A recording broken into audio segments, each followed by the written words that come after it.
Okay. Hola. Hola, hola Cristi. Hoy vamos a comenzar con mi abuela de su experiencia cuando ella emigró de Cuba a Estados Unidos. Para empezar, dime un poquito de tu vida en Cuba.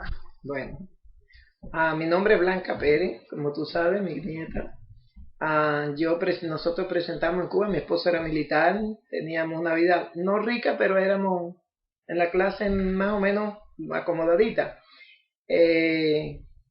Primero él tuvo bueno, nos casamos, nos hicimos unos noviazgos, él era militar, pero después vino la revolución y lo separaron de nosotros por motivos de investigación. Ahí estuvimos un tiempo separados, sin vernos porque no lo permitían ver. Sufrí mucho porque tenía dos niños pequeños, Gustavo y Odali, tenían 5 y 6 añitos. Fue mucho sufrimiento y nos embullamos. Después se presentó, después salió. Llegó la ley que podíamos salir del país reclamada por un familiar, de la cual la hermana de él, viviendo en Estados Unidos, aquí en Astoria, presentó los papeles y demoró como 2 años la reclamación.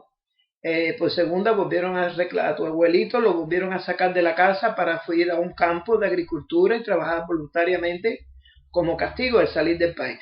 No pagamos ese viaje. Después nos llegó la salida a los 2 años. O sea, presenté como en el 66 a principio de año y nos llegó en el 70 la salida. Estuvimos en Miami 3 días.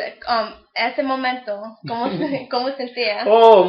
Sufrimos mucho por la partida de Cuba.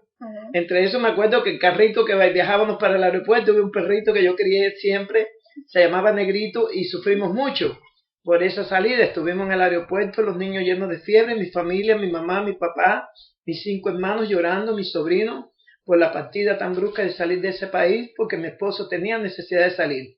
No era revolucionario, no pertenecía a nada del gobierno, el cual estaba siempre vigilada a mi casa.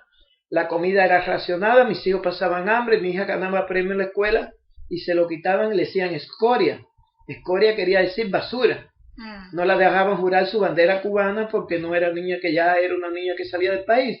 De ahí, bueno, pasamos mucha miseria, mucho dolor al salir. Al fin nos llegó la salida por Varadero a Miami 3 días. Tuvimos un refugio, el cual nos dieron comida, nos dieron abrigo y nos llenaron los papeles para llegar a Estados Unidos. O sea, aquí en New York nos recibió la hermana de él, que al principio todo fue bueno. Mi esposo venía enfermo con fiebre de las vacunas y mis hijos igual.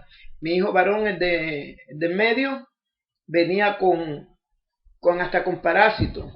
Tenía pena en la casa hasta de pedir un vaso de leche. Veníamos con hambre, con ganas de tener medicina, con ganas de tener familia. Y cuando llegamos aquí, el gobierno nos dio de todo. Fuimos Well, okay, so cuando tú viniste de Cuba, tú viniste primero a Miami, a ¿verdad? Miami, un refugio. ¿Por cuándo 3 días estuve en Miami. ¿Y dónde quedaron?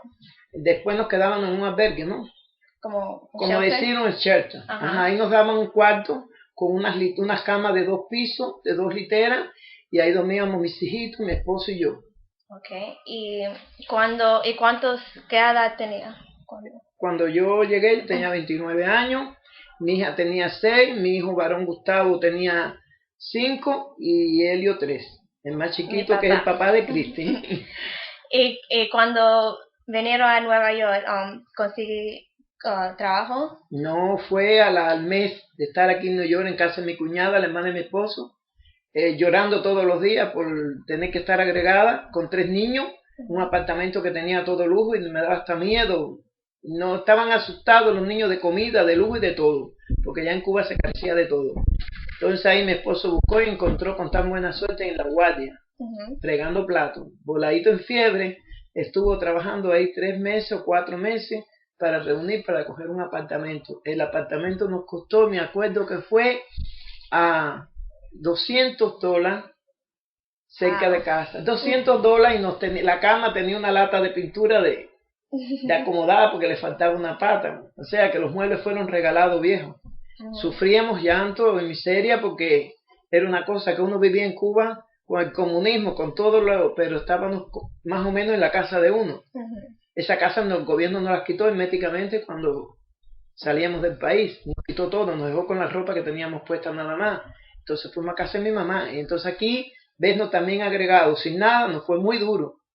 Hasta que al fin fuimos a un refugio en Manhattan y ellos nos dieron ropa, zapatos, abrigo, porque había mucho frío. Fue en el 70, 16 de enero del 70. Hasta ahora que hemos estado luchando. Ya mis hijos, con nietos, con bisnietos, y gracias a Estados Unidos, aquí estamos. Y cuando tú viniste aquí, la gente aquí, ellos como... Ayudarme. Sí. Me ayudó las iglesias, los refugios. Y algunas amistades de mi cuñada. Mi cuñada vivía bien, ellos pensarían que ellos no tenían que ayudarme porque mi cuñada económicamente vivía bien, nos ayudó un poquito, pero para renta y todo fue un amigo que le prestó dinero a mi esposo para ir trabajando y se lo pagando para poder poner los niños en una escuela, porque ya los niños iban 3 meses sin escuela. Y tan buena suerte que bueno, pudimos, yo me quedé en casa con los 3 niños chiquitos y mi esposo salió a trabajar para nosotros. Y hasta comida, fuimos a las iglesias, nos daban comida y traíamos a la casa. Hasta que todo fue, la comida era más barata en aquel tiempo y se podía comer. Pero fuimos saliendo adelante. Adelante. ¿Y tú nunca consigues un trabajo? Sí, yo empecé a trabajar, trabajé 8 años, hasta que naciste tú que te cuidé. Dejé el trabajo para cuidarte a ti. ¿Y era muy difícil encontrar trabajo? ¿O? No, era trabajo, lo que se ganaba poco, pero el problema era la babysitter, que costaba mucho y no podía pagar 3. Vine con una operación que me tuve que hacer vaginal y una hermana del cuñado de mi esposo me los cuidó gratis, como 14 días para yo ingresar en el ESMO, con una operación. Fue duro, sufrí mucho, sufrimos demasiado, pero creo yo. Ahora es como worth it. Oh, yeah. Ahora estamos contentos, vivimos pobres pero contentos, tenemos para salir adelante y luchar. Mi esposo